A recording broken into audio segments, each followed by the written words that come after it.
दोस्तों, इजराइल के अनुसार आयरन डोम दुनिया का सबसे इफेक्टिव एयर डिफेंस सिस्टम है जिसकी बैरियर कैपेबिलिटी 90% है। लेकिन 7 अक्टूबर को हमास के द्वारा किए गए सडनली हमला में यह पूरा सिस्टम फेल होता दिखाई दे रहा है।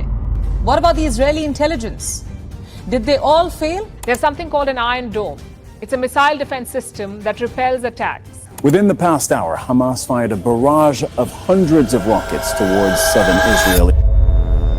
इसे छिपाने के लिए इजरायली डिफेंस मिनिस्ट्री पूरा प्रयास कर रहे हैं। दरअसल आयरन डोम 43 मील या 17 मील दूर से ही दागे गए रॉकेट का पता लगा लेता है, क्योंकि ये रडार का यूज करके दुश्मन के रॉकेट को डिटेक्ट कर लेता है। फिर इसका बैटल मैनेजमेंट सिस्टम रॉकेट के स्पीड और ट्रेजेक्टरी को एनालाइज करता है और पता लगाता है कि कौन सा रॉकेट पॉपुलेटेड एरिया में गिरने वाला है। जिसके बाद एक इंटरसेप्टर मिसाइल लॉन्च होती है जो सेंसर का यूज करके इस रॉकेट को हवा में डिस्ट्रॉय कर देती है। प्रत्येक आयरन डोम सिस्टम को बैटरी कहा जाता है, जिनमें लगभग 3 से 4 लॉन्चर होते हैं, जिनमें से प्रत्येक में लगभग 20 मिसाइल्स भरे होते हैं। और पूरे इजराइल में स्ट्रेटजी रूप से 10 बैटरी ही लगाए गए हैं, जिनमें से प्रत्येक में 60 से 80 इंटरसेप्टर मिसाइल मौजूद हैं और प्रत्येक बैटरी 60 वर्ग मील तक की दूरी को प्रोटेक्ट करता है। लेकिन सिर्फ 10 बैटरी मिलकर इजराइल के 9000 वर्ग मील की एरिया के हर इंच जगह को प्रोटेक्ट नहीं कर पाते हैं। इसीलिए ज्यादातर आयरन डोम को आबादी वाले एरिया में ही रखा गया है। शायद आज अगर इजराइल के पास ये आयरन डोम सिस्टम नहीं होता तो गाजा की इस मिसाइल को रोकने के लिए इजरायली सैनिकों को तुरंत हमला करना पड़ता, जैसे कि उन्होंने 2009 में किया था। लेकिन 2011 में इजराइल ने अमेरिका से $2.6 अरब का इन्वेस्टमेंट करवा के एडवांस आयरन डोम टेक्नोलॉजी को विकसित कर लिया, जो आज रीढ़ बनकर इजराइल को मल्टी लेवल पर प्रोटेक्ट कर रहा है। लेकिन वही रीढ़ 7 अक्टूबर को टूटती हुई दिखाई दी, क्योंकि हमास ने सडनली 20 मिनट में 5000 रॉकेट फायर कर दिया, जिस कारण आयरन डोम की लिमिट एग्जिट कर गई और कई सारे रॉकेट इसे बाईपास करके इजराइल में काफी डैमेज किए। लेकिन इजरायली मिलिट्री यह संख्या सिर्फ 2200 भी बता रही है। हालांकि कई वीडियोज में साफ दिख रहा है कि इजराइल को काफी ज्यादा नुकसान हुआ है। कई इमारतें नष्ट हो गई है और लगभग 1200 लोगों के मौत के साथ 2700 लोग घायल हो गए हैं। और सबसे बड़ी बात कि इजराइल को आयरन डोम सिस्टम को रेगुलेट करने में भी काफी ज्यादा महंगा पड़ रहा है, क्योंकि सिर्फ एक इंटरसेप्टर मिसाइल की कीमत ही $50,000 है। वही इसके विपरीत हमास के रॉकेट काफी सस्ते हैं, क्योंकि एक क्वासम रॉकेट को लॉन्च करने में सिर्फ $300 से $800 ही लग रहे हैं। लेकिन सबसे बड़ा सवाल ये है कि इतना बड़ा इंटेलिजेंस फेलियर हुआ कैसे। इजराइल के पास दुनिया का सबसे बड़े डिफेंस सिस्टम है जिसे हम आयरन डोम कहते हैं, और इजराइल को एक नहीं 3 इंटेलिजेंस ऑर्गेनाइजेशन सिक्योरिटी का ख्याल करते हैं। और सबसे बड़ी बात, साथ में CIA का सपोर्ट भी होता है। इतना ज्यादा प्रोटेक्शन के बावजूद आखिर हमला कैसे हुआ? ऐसे ही कई सवाल जिनका जवाब देने में इजरायली सरकार अब तक चुप है। वही हमास अटैक को तुरंत जवाबी कार्रवाई करने के लिए अमेरिका ने इजराइल को और ने आयरन डोम के साथ सैन्य मदद भी की। लेकिन वही एक MIT प्रोफेसर टेड पोस्टोल, जो कि एक मिसाइल टेक्नोलॉजी एक्सपर्ट हैं, उनका कहना है कि आयरन डोम एक यूजलेस टेक्नोलॉजी है। उनके अनुसार 2012 में हुए इजराइल और हमास युद्ध में इजराइल का जीत केवल 5% ही हुई थी। पोस्टोल के अनुसार आयरन डोम को जितना दिखाया जाता है, बताया जाता है, उतना रियलिटी में कुछ नहीं होता। जबकि इजराइल के रक्षा मंत्रालय ने आयरन डोम पर अपना विश्वास बनाए रखते हुए उनके सारे दस्तावेज को बेसलेस कहकर रिजेक्ट कर दिया। हालांकि आयरन डोम पिछले 1 दशकों से इजरायली लोगों को प्रोटेक्ट कर रहा है। लेकिन 7 अक्टूबर को हुए हादसे से यह बात तो साफ हो गया कि दुनिया का सबसे एडवांस और इफेक्टिव सिस्टम की भी कुछ लिमिट है। मिलते हैं किसी नए वीडियो में, तब तक के लिए जय हिंद।